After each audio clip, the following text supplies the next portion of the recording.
Like, yeah, Yes. Anyway, listen for 2-3 minutes from me. yeah. Okay, please. Mr. Swaminathan Murli is a distinguished professional with over 33 years of rich, diverse experience in oil and gas industry. He is a, science talent. He holds a MSc honors degree in chemistry and biological science from the prestigious Birla Institute of Technology and Science, Pilani. He further enhanced Great, his great. academic and professional credentials with an MBA specializing in operation and research, certification as an Oracle certified database administrator, a Six Sigma black belt, and globally Oh, recognized, you know, project management professional, and certification from Project Management Institute, USA. During his industrious career with one of his India's prestigious, Maharatna exploration and production companies, Mr. Murli steadily rose through the ranks to become head of material management. In his leadership role, he successfully guided and mentored a large team of officers and staff, driving operational excellence, and mentored a large team of officers and staff. Beyond his corporate achievements, Mr. Murli is a prolific author who has written and published more than 35 international titles, which are available on Amazon. His works reflects his deep expertise, practice, insights, and commitment to sharing knowledge with professionals and lifelong learners across the globe. We are fortunate enough today to listen him on philosophical topics. So I will request him, will not waste the time, and stage is over to you, Mr. Murli. Thank great, you, thank great. you, thank you very much. I don't know whether I deserve all this so much of accolade of Oh, introduction and things like that, but So all said and more expectation. What is cited by him, you deserve much more accolades. yes, Your yes, yes. accomplishment of your superannuation was much bigger and greater. But I happened to be his colleague during his service years in Oil and Natural Gas Corporation Limited. We both worked Oh, together. I know him very oh, well. And his accomplishments after the superannuation are mammoth. His writing skills are unparalleled. wow. Unparalleled. I'm a big fan of him. Uh, I miss words to narrate him about his writing skills, knowledge in the topics he chose to write. It's simply superb and great. It's a great to read his books, to listen to him, and to listen his poems and read his poems. All it is simply superb. He is, in my opinion, he is rated as one of the greatest writers of contemporary India. Wow. Contemporary India. My- Is really, really, really. That's my personal opinion. I hold it to my heart. I earnestly you are in Sweden. Recently, conference held by the writers at Colombo. Yeah, I thought you should have definitely gone over there. That's thanks, you're Murli. muted. You're muted, Goswami ji. You're muted. You're mute. Goswami mute. Myself, Yeah. So, Yeah. what I was telling that somebody is talking over the telephone. So, I think I can mute everybody, and whenever required, we'll unmute and we'll talk. And Yeah, yeah, yeah. Murli, you can start.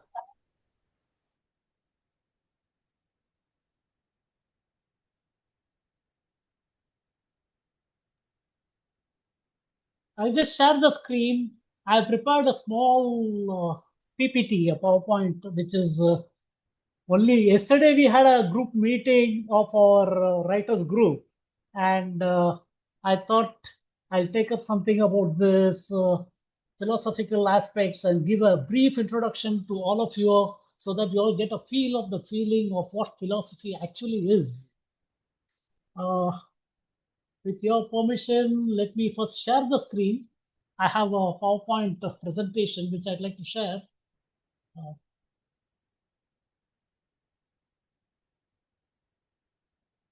Yeah, and now you can share the screen. Yeah, please. Okay.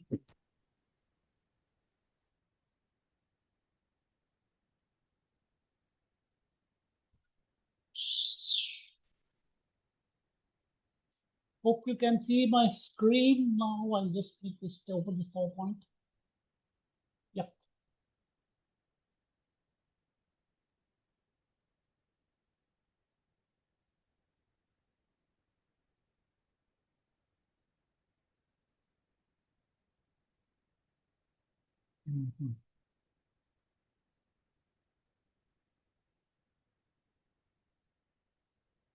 A very good evening. I have chosen the topic. Hope you can hear me. Good evening. Good evening, Chief. Good We can evening. hear Hope you. all Yes, of you yes, can Yes, see. yeah, loud and we clear. can. Yeah, We We can can. hear you. please, Loud and clear. Okay. Loud and clear. please go ahead. Okay. Thank you. Since yesterday night we discussed about having this, I have not gone right now into the depth of all what I had planned for during the entire course of the series. Today I'll be giving just a brief introduction of what is philosophy and what we are planning to do in the entire series of Wednesdays, which I'm planning to go ahead there. So first of all, thank you for being with me in this short journey. I'll just start. Of course, KR Goswami ji has given a very brief introduction about and an excellent introduction. I don't know whether I deserve all these, but these are all worth mentioning out here. I'll just start about a brief this thing which he has told. Yeah, 1 minute. I'm not able to. Yeah. This is me, and a brief about my biodata, what I have done, has already been mentioned by Sri Goswami ji. I'd like to stress a few small important thing about the black belt in Six Sigma. This is not anything about to do with karate or kung fu or anything. This black belt is a specialization in the art of quality control. This is one of the Japanese techniques wherein we used a new technique using a software called the Minitab. When I did this black belt way back in 1995, 96, sorry, 96 or 97, I was one of the 6 black belts in India at that time. And the same is the case with the PMP certification, the project management process certification. And one important thing, see, look at my background, chemistry to bio to computers to Oracle certification to black belt, diversified aspect. This itself gives a brief about what is philosophy. Why did I try all this? Why did I venture into all these aspects? That's a different story. And I'm not going into the details of those stories. But then let me continue with these aspects about my certification. My experience with ONGC was so rich, diverse fields of activities, diverse places, different rivers, different lingua franca, different civilization, different cultures, different living, even including the northeast and all the almost all the river belts in various coasts. I've given a vast experience. Many of my ONGC colleagues who are here, they do know. And this is the basis of a brief about me. I have completed 40 books and three books as a joint author. Of these 40 books, 35 are non-fiction and 5 are purely on poetry.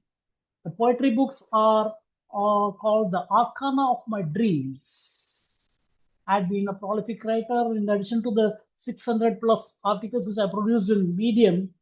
I have a lot of certifications in various, what shall I say, various forums in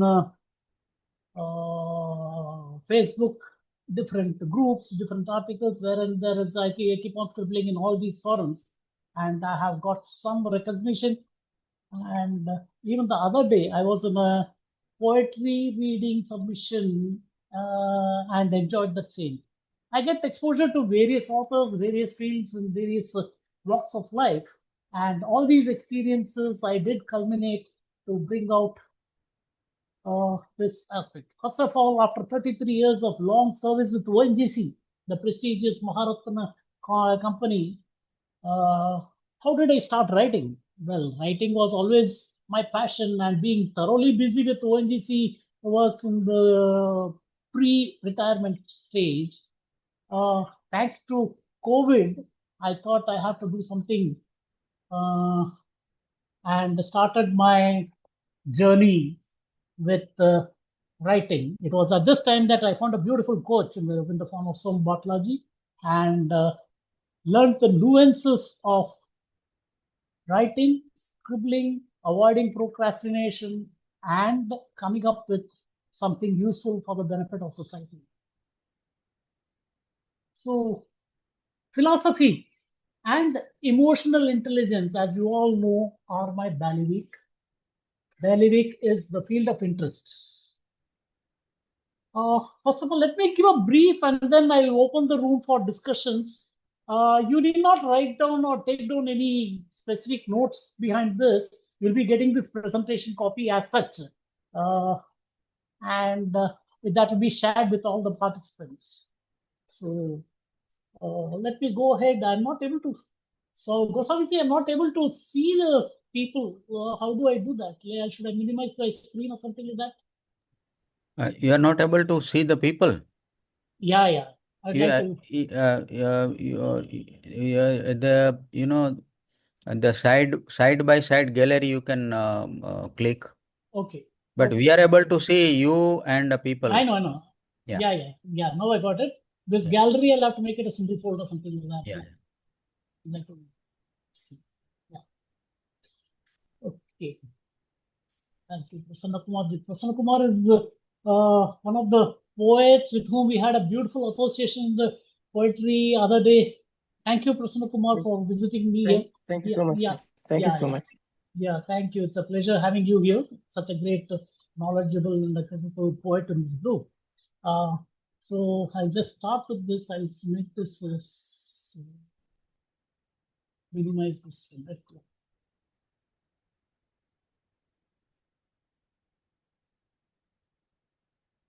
Yeah. So philosophy and emotional intelligence are basically my bailiwick, and it was because of these I started scribbling. Post-COVID, I had started in a full-fledged form, and whatever little I know about life, I did not learn from philosophy alone. See, you have seen my background. I didn't know any nuance of philosophy as such. But then today I am in a position to talk about philosophy thanks to the various exposure with all my writing author colleagues and poetry fraternity. I am here to speak more about all these aspects. I have learned basic philosophical aspects while living, not in the extraordinary moments, not in the dramatic turning points in my career, but in the most ordinary and almost forgettable nuances of daily life. I had been scribbling daily articles on what is known as the Swami and Lata series. Lata is my better half, and I have been nicknaming myself as a Swami, as a short form for Swaminathan Murali. The Swami and Lata series of Wake Up to Happiness, which I've been trying to share to most of you, which you all must be enjoying and reading. And today I would like to share a few of those moments which I gained and what are the lessons they have left behind.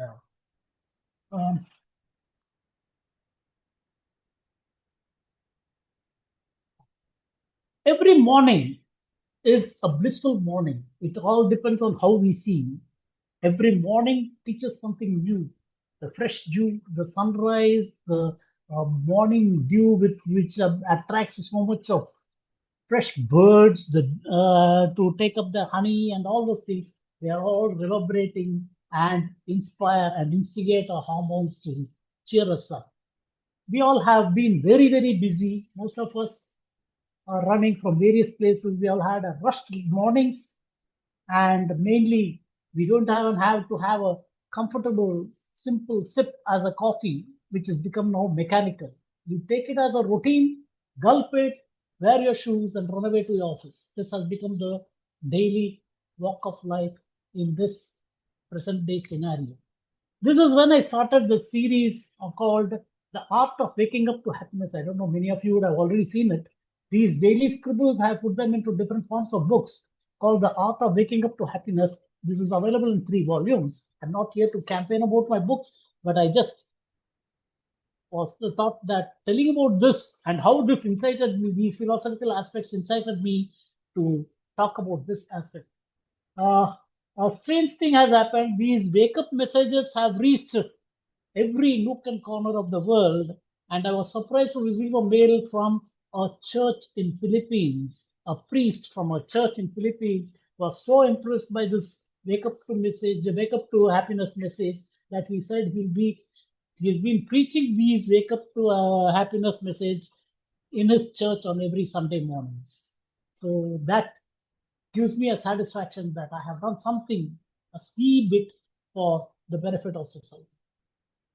So since then, these mornings teach me something very profound. We all know that life is not made of big moments alone. They are made of small, mundane moments in our day-to-day life.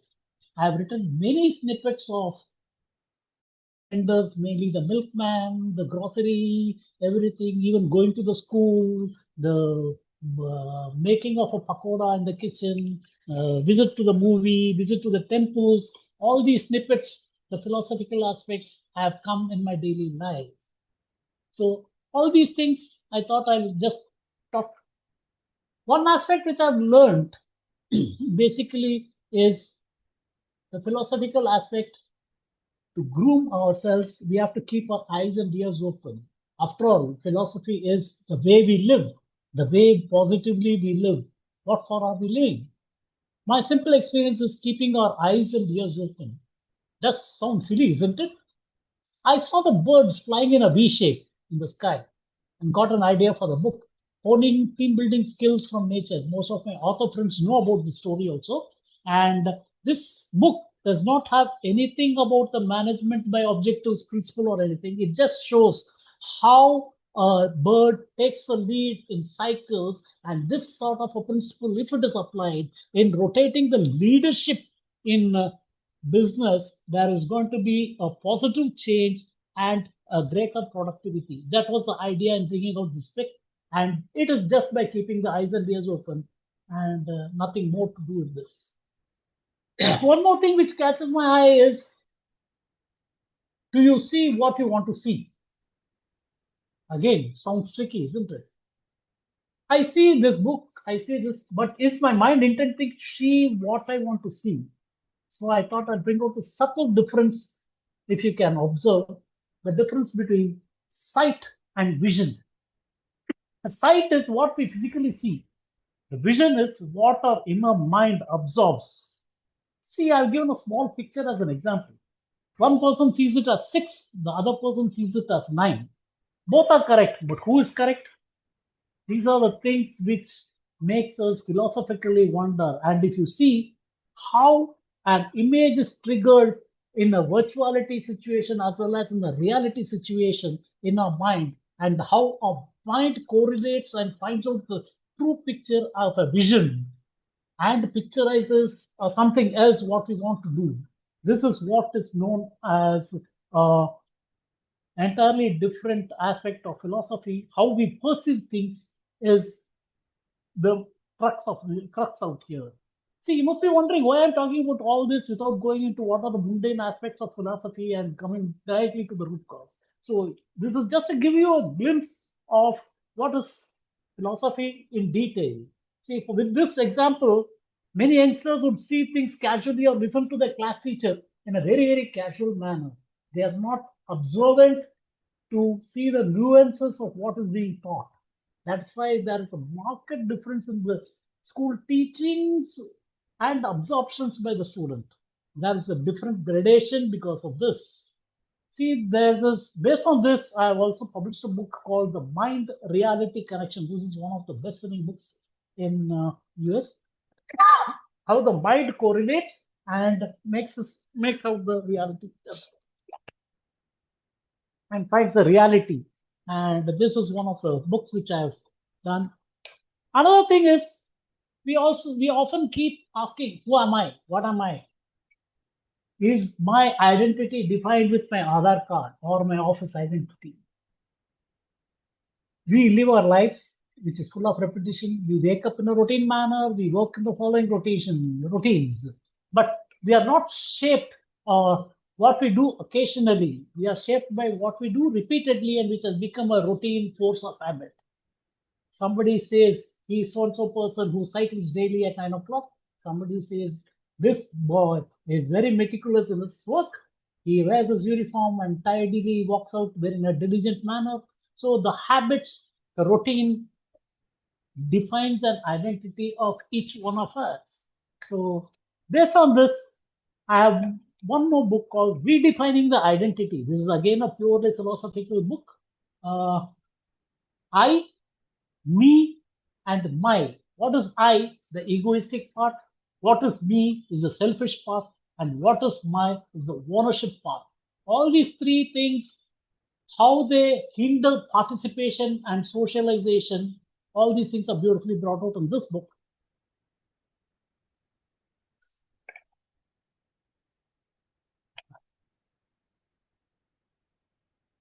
So philosophy, I did not study, as you know, with all my background. Then how am I able to do all these things?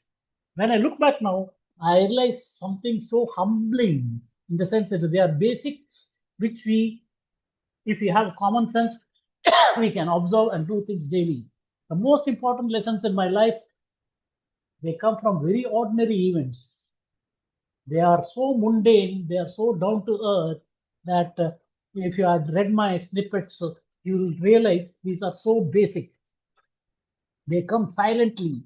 These are routine moments, and that is what is life. That is what life is constantly doing.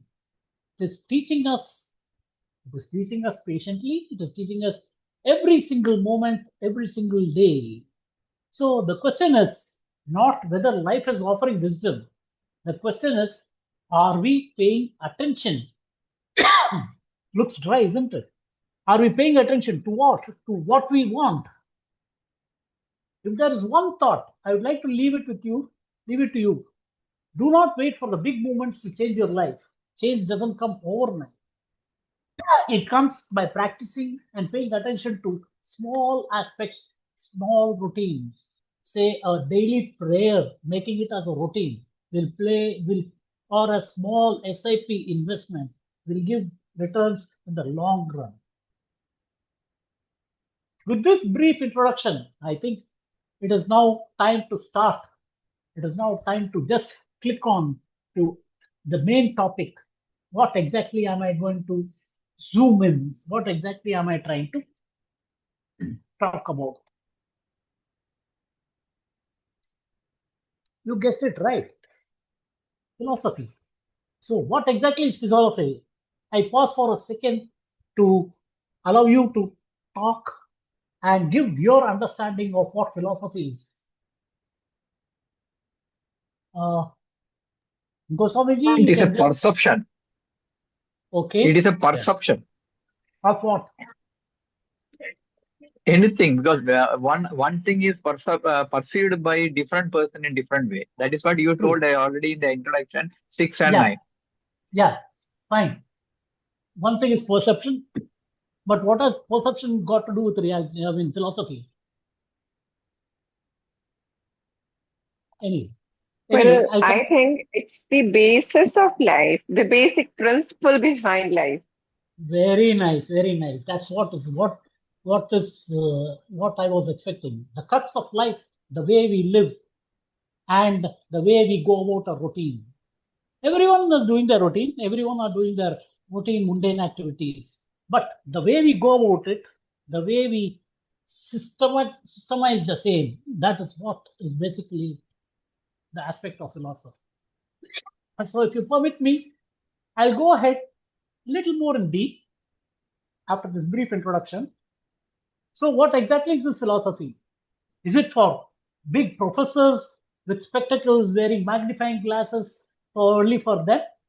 Is it restricted only to particular group of students who are interested in philosophy and psychology? Or is it supposed to be in big, big books stacked in the corner of a library? That is the tragedy these days. Philosophy has been confined to lecture halls, libraries, and various corners, but truly it does not belong there. It is everywhere. It is in our kitchen. It is in our laughter. It is in the way we fold our sari or even have a sip of coffee. All these things I have tried to bring it out. Not that I'm perfect or a great philosopher or anything like that. This is a small thing, as small mundane aspects which we try to bring out in our daily lives, the way we live, the way we carry out our routine. So the origin, a bit of literature, courtesy different dictionaries.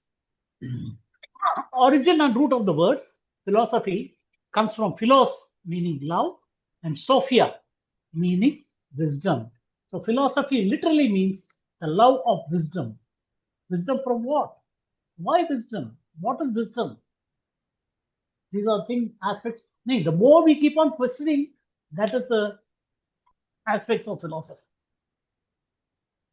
In the context of Indian traditions, in Hindu mythology, we call it darshana. Darshan, darpan. Sorry, darshan is seeing or the insight, the inner view or the inner meaning. Hindus talk about the Kutasha Chaitanya or the Christ consciousness in Christianity, or the point of focus where we can see and go deep into what it actually means. They are the things which reflect the search for true knowledge and true understanding. In Hindu mythology, we have also been talking about the Panchabhutas, the sun, the earth, the fire, the water, and air. So all these things were abstract in the early days. Abstract in the sense its origin was not known. Why is it doing in such a routine is not known. So all these were worshipped by humans in various forms. And this started probing what is how and why and where. So this is the basis of philosophy actually. Do you know that philosophy basically begins with wonder? If you see a child asking questions, why is the sky blue? It doesn't understand that this is due to the refraction. It's too small to understand the refraction laws. But then it is a wonder to him. Even today, we grown-up adults, when we see the sky, the comets or the shooting stars, they are all wonders and keep us in awe, keep us awe-inspiring and wondering what are these for. We stare even at the rising steam in a cup of coffee. I'm not being idle, I'm just watching the steam. But these nuances teach us something if you try to analyze them. I'm marveling at how simple things carry invisible worlds inside them. We all did see the apple fall, but it was left to Newton to see gravity in the fall of the apple. So it is inbuilt, it was there, it is there, it is how it is visible only to one's eye, as Jayasurian pointed out, the perception, the idea of perception. That is one aspect. In fact, all the five aspects of the Panchabhuta are covered in the basis of philosophy. Philosophy is not about memorizing various philosophers' views, Plato or Descartes. They have given so many volumes of details of philosophical aspects. It is a courage basically to ask why the world is this way. Why should I? Sorry, I have a bad throat. Why should I live like this? What does it mean to be human? And all these daily mundane questions we keep on asking to ourselves. So these are all nothing but basic philosophical aspects. In other words, I would say philosophy is merely a way of life. Your way of life may be different. My way of life may be different. Osho's way of life is different. Our Swamiji's art of living, Swamiji Sri's way of life is different. But then, what is the purpose of life? We all would keep on asking the ultimate question.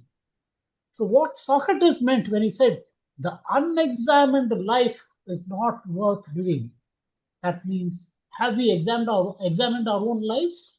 Have we seen what best we wanted to do? Have we analyzed why am I doing a particular thing?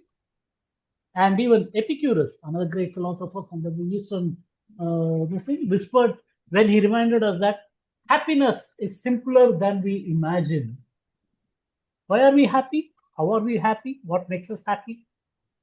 Many rich people are dying for sleep. They are not able to sleep. Whereas a poor man lying on the footpath is so happy that he gets a sound sleep. Now, what is the distinction between happiness? All these things are questions to be probed.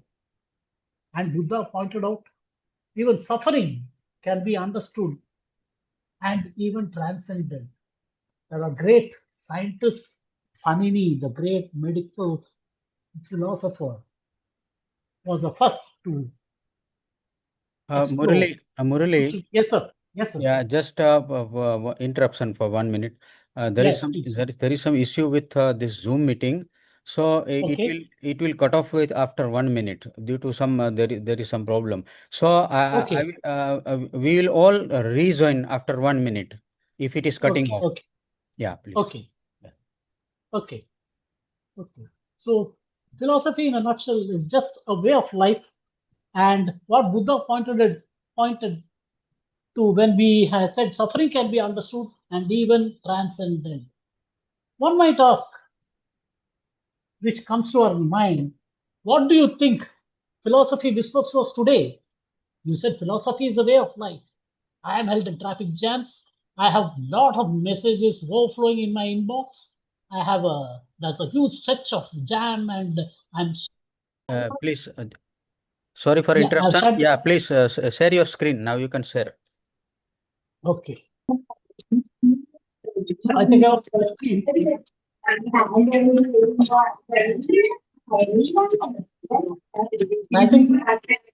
I think some voice is coming. I think you can take Yeah, control yeah, and unmute I will everyone mute now. everybody. Now you can unmute and talk, please.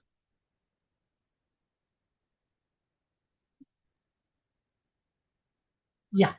So we were on the screen. I'm sorry for the interruption. We might think we talk so much of philosophy. Then with all this thing, what do we do? What does philosophy whisper to us when we are held in traffic jams? When we are held in when my inbox is full, and all these small things force us to literally explode and creates a lot of tension and cause an inherent hurry in all of us. Why do we have to do all this?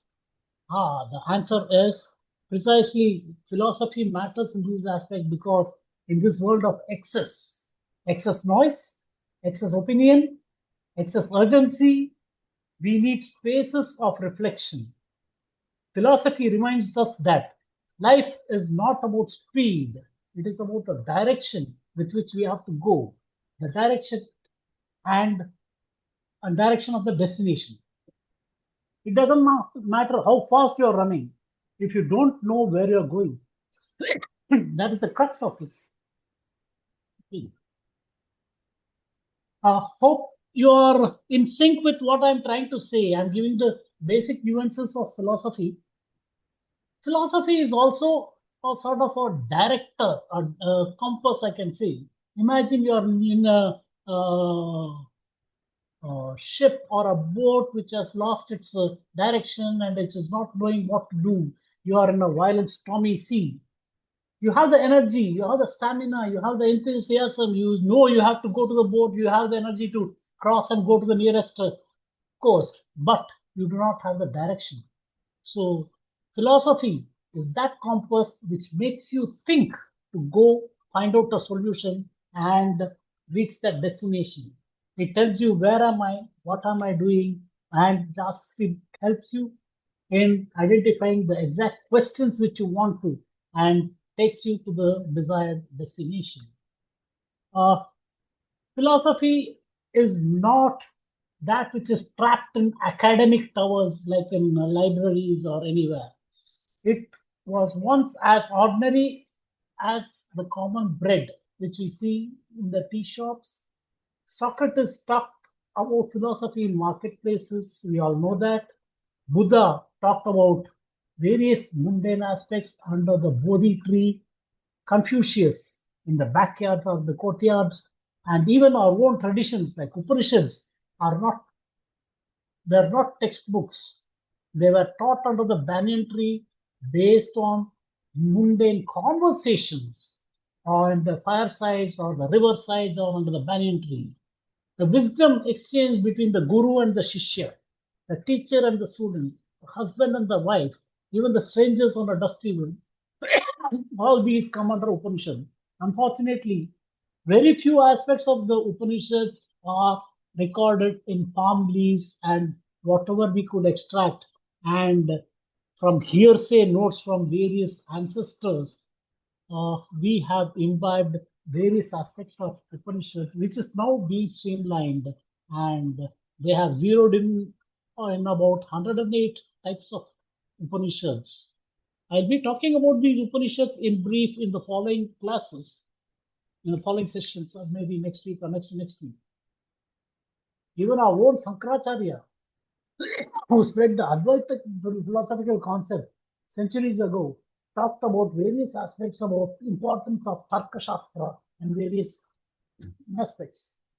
Philosophy thus should return to the daily common use locations like the tea shops, the verandas, the kitchen tables, or wherever you can think of. It belongs where life is being lived. Because philosophy is simply the courage to ask why. I would suggest, since most of us are at this age, have children, grandchildren, and things, I suggest we train our children to ask the basic 7 W's. These 7 W's are who, what, when, where, why, what for, and for whom. So if these quest for questioning will increase their sort of creativity, will imbibe in them the sort of a sense of responsibility and make them live a real life which they would love to. So, in a nutshell, if we can keep on asking various simple questions, what do I really need to live well? Money, fame, success, a cozy bed, or anything? These are the simple aspects. Am I living according to my own values or someone else's expectations? My neighbor wants this, so I should also own a car. My neighbor does this, so I should also do this. Is that the principle? Another aspect which commonly arises, when I die, what will I want to be remembered for? What is happiness to me? Is it not advertised? Is it not as advertised but as felt? How can I treat others? The way of concept of helping. All these in Sanskrit, I'll talk about it later and greater when I'm dealing with Ishavasya Upanishad. How can I treat others in a way that honors their dignity?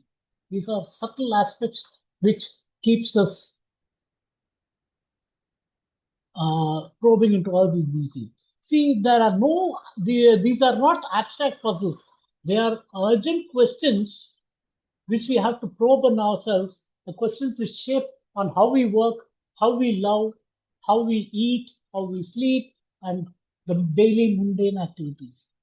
So philosophy enters when we live with awareness, we are conscious of what we are doing. You all must be saying, what is this consciousness which I'm talking about? No, consciousness is being physically present is one thing, Being aware and being present is another thing. So these are aspects which we have to look into. When we see that even cooking is not only food which is being cooked, but the care, the love. I have a beautiful book on the sacred cuisine, which is about the aspects of cooking with love and what goes into a cooked food with love and a normal routine, how the pressure cooker creates a situation in such events. I have brought a beautiful book on this also.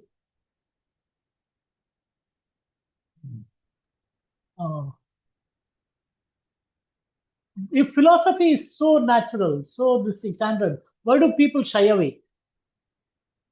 What makes them shy away? The moment I say philosophy, there is a backstep done by everyone. Why are they so sort of jittery about the word?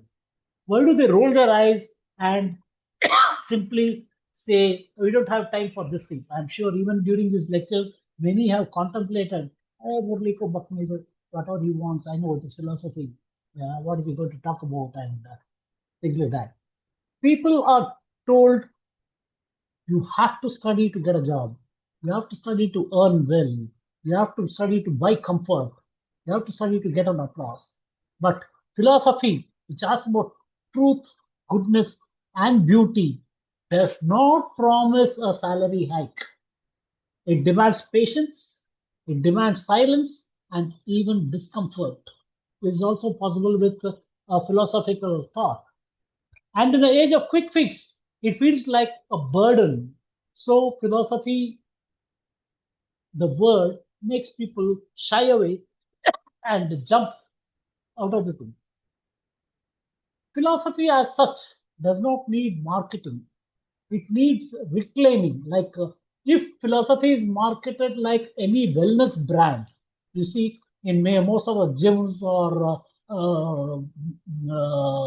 sort of open parks where people do their routine walking exercise, you'll find a lot of vendors busy with wellness articles or items like boosting the energy, to increase the BMI index, to decrease the glucose level. They'll keep on advertising various things. But can we market philosophy like that? It doesn't need marketing. It needs what we have to. People already practice fragments of it in chote tukde, but they don't call it philosophy. When someone refuses a corrupt deal, we call it integrity. When a old woman reflects on mortality, that is called that is also a philosophy. When teenager wonders why life feels empty in spite of me having all the gadgets, they feel frustrated. That is also a philosophy. So the name doesn't matter. It is basically the spirit that does matter in the concept of philosophical living. I have come out with a book called The Art of Philosophical Living, which explains all these aspects in detail as well. I think I have a question.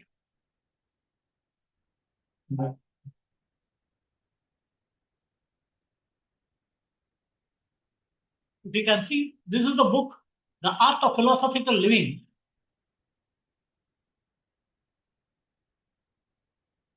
I'll just show it to you again. The Art of Philosophical Living, which shows the various mundane aspects. And this is doing very, very well in Germany, US, and Canada. I've sold at least around 40 hard copies of all these books. The illness of forgetting ourselves, we are so busy performing roles like an employee, a parent, a consumer, that we forget the self beneath. The philosophy asks, who am I? I'll be coming to Aham Brahmasmi, Tat Tvamasi, and all these things in the future lectures when I take up Upanishads. Philosophy asks, who am I when no one is watching? What is my relationship with time, with nature, with others? These questions bring us home and make us contemplate.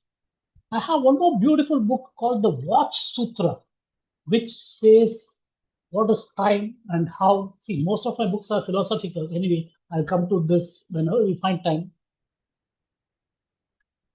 Philosophy heals loneliness. Surprised? When we feel lonely, what do? We start deeply contemplating, either positive or negative. Most oftenly, why is this happening to me? Why am I alone? Why nobody is coming over here?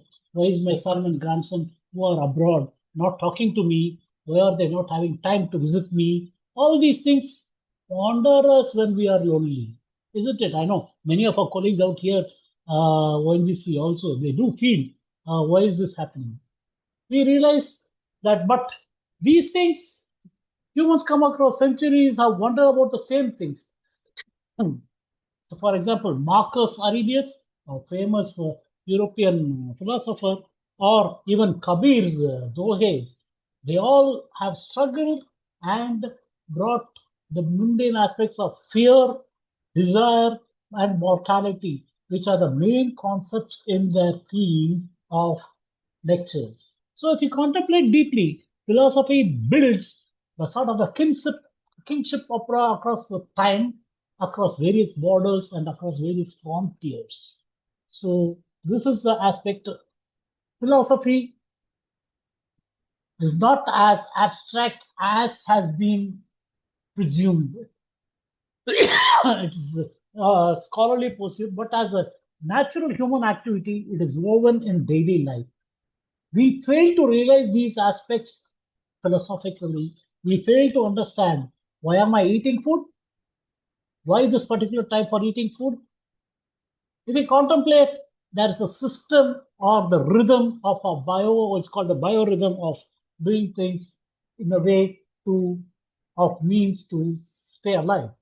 Philosophical thinking begins with curiosity, with questioning and reflection. And unless there is reflection, the basic concept of philosophy is gone. In many cases, philosophy is also presented as a habit of mind, gentle inquiry that transforms routine living into mindful engagement. As long as our mind is active and keeping engaged in various aspects, we are active. That is a way of life. Philosophy is not distant or difficult. It is lived in our choices, in our doubts, in our observations, in our waiting. It is yet to be noticed. Which is yet to be noticed.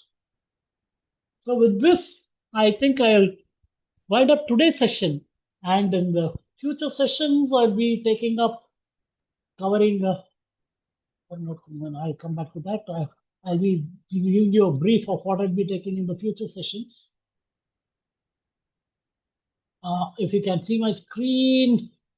Yes. It is very small font. These are things which I have planned. Introduction to Upanishads, the overview of Vedic literature, the Vedas, the Brahmanas, the Aranyakas, and the Upanishads, the historical context, the time period, the oral transition and transmission, the core themes, which include the Brahman, the Atman, and Moksha. The philosophical significance of emergence of the Indian philosophical thought as such, the major Upanishads, brief mention of the key texts of all the Upanishads, all the 108. I'll try to explain a brief, a slide each of the Upanishads, and then we'll be going to the key teachings, the Brahman and the Atman, the Maya and the ignorance, ethics and way of life, and the four Mahakavyas, which lead to Tattvam Asi, the understanding of I am that. Influence on later philosophies like Vedanta, Yoga, and Buddhism, all these aspects we'll be covering. And we'll have an open discussion on question and answers, and I'll try to explain what best I know.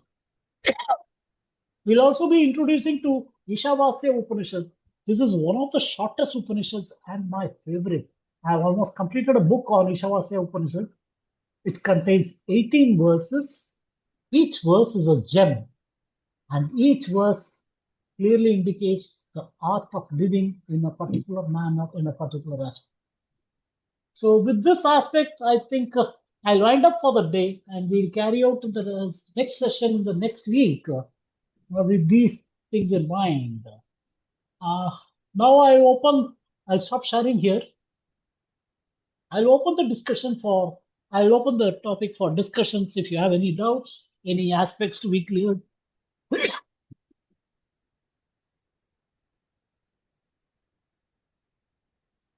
Yeah, before that, just I want to tell one thing. Murli, you can make a one WhatsApp group so that next time we can send a message Send for them our directly. link Yeah, and yeah, all, right. everything. Yeah. Sure. Okay, I'll do that directly. Yeah. But it Okay. is very nice, and it is an inward journey. We enjoyed really we enjoyed this session, and we also will learn your coming sessions. But it is really wonderful. Yeah. Thank you. In fact, today's was a bit abstract because philosophy as such is abstract, but I have tried my best to bring it out to what best I can explain the nuances of basic philosophy. Because without knowing what is this, going deeper will not carry enough. Yes. Yeah. Thank you, Jayan. Looking forward. Dr. Jesurian. Yeah. Actually, I want to say this one because you are just given the synopsis of the next coming session. It is really amazing because it is today you have given is only a basic thing, but it It's is only the tip of the iceberg. What we yeah. have is the That is a vast and very and we cannot imagine what are the things you are going to say in the coming sessions. I don't know. It is such a long, brief. You said it a brief enough. It is a very interesting session we had. Yeah. Thank you, Muraliji. It is a very nice program today. Thank you. Yeah. Ashokan sir. That's quite interesting. Really, it is. And though it is brief and introductory material to him, it needs a lot of time for us to go through Comprehend, it, yeah. understand, and come up to his level of thought. I really appreciate the presentation of today. Morally, it's nice. Let's see in the forthcoming sessions. I think we'll be more exposed to this. In very short time, Thank you so much. in a very short time, he has prepared this PPT and all. Right. I was not knowing he will prepare the such a very good way. Very good. Thank you. Hello, We decided Murli. last night at 8:30. Philosophy Last night is a at simple 8:30 and we small decided. word for all of us. However, you pondered over it very widely. It's really interesting, and it takes us, a lot of time to go through it and understand and catch up with your thought. The introduction itself is very deep, far as at Depth least for of me. thought. Okay. Depth of thought. Yes. Thank you. Ashokan sir. So, Murli, I think you are given only a tip of iceberg of your knowledge. That deep knowledge you have got, really, I appreciate it. How come from a MM man coming up to this standard? I think it is very, really appreciable. I really thank you for all this knowledge you have got, and you are really enlightening us. Rather, we are very fortunate to be associated here and have your thoughts. Really, very good. Keep it up. Basically, it's from science discipline. He's scientist, and he Yeah. switched over parallelly to material management group, and he's an encompassment of knowledge of all the wings, and of course his general perception and knowledge are far superior to his job and designation.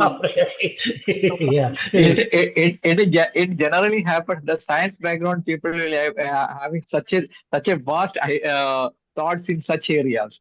You normally seeing this. Yes. everywhere. And Muraliji having such a deep knowledge. My God. Thank you, thank you, thank you for all your kind words. Yes, thank you. So, Srinivas Garu.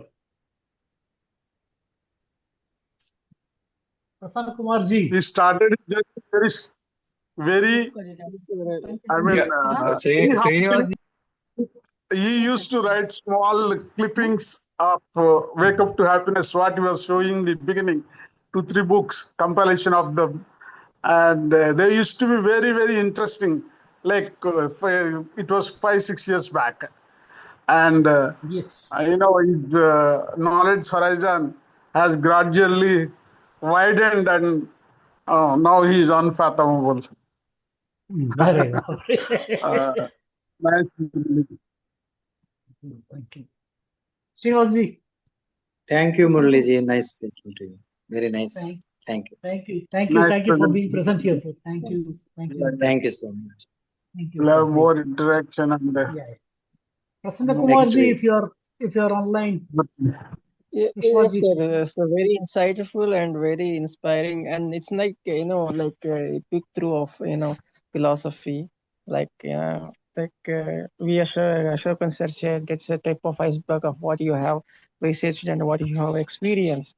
The experiences came to fore, and I believe the most of the participants who are there here might aware of all those things that you mentioned, but at the same time they are very curious of learning of what you express. And I would be interested if more younger audience would be involved, and That's true. that That's would true. be That's true. great. Yeah, in Thanks, fact, people are not knowing. Actually, I send messages Because everywhere, but still they are not knowing. Otherwise, they may join because so many authors are also there. But in now, our author group, there are about 108 or 120 odd authors. yeah. Somehow the message could not reach them, maybe. Thank So you, could Prasanna ji, for your lovely if words. you could send the link in advance, I could share the link with others. Yeah. Yeah, In one day in advance, we will send the link, Yeah. and we Yeah. will make a WhatsApp group. Yeah, that's true. That's Yes, sir. true. Really. Yeah, That's- Muraliji, it was a very nice class. Thank you for it. Hello. Thank you. Yeah, I'm listening. Yeah. Actually, like somehow with passage of time, this philosophy has got lost life into it. And somehow That's true. I feel that this is thriller of this movie. You have somehow connected it to life. Like it's a philosophy friendly class, Thank you. adding life to philosophy. Thank you. I was expecting more of brick bash than all these bouquets. In a It was a matter of very nice class, sir. yeah, Yeah, a matter of thank fact, you. yeah, a matter of fact, I did my bachelor's degree in philosophy and Wow. master degree in psychology. But after Wow. listening to Murli, I think I know only 1%. Yeah, very Arey nice, Baap re. very nice. Arey Thank Baap you, re. thank you, What thank is this? you. There is a saying, Guru Govind do करे काके लागो पाए बलिहारी गुरु आपने जिन्हें गोविंद दियो बताए. Oh my God. Okay, thank you very much. We'll meet for the next session, exciting session, Next Wednesday. and we'll inform you in advance. Thank you very much. Thank you. Thank you. Thank you. Night, Thank you. good night. Good night. Thank you. Have a Nice. great day. Have a great time. Yeah. Thank you. Good night to all of Good you. Good night. night. Good night.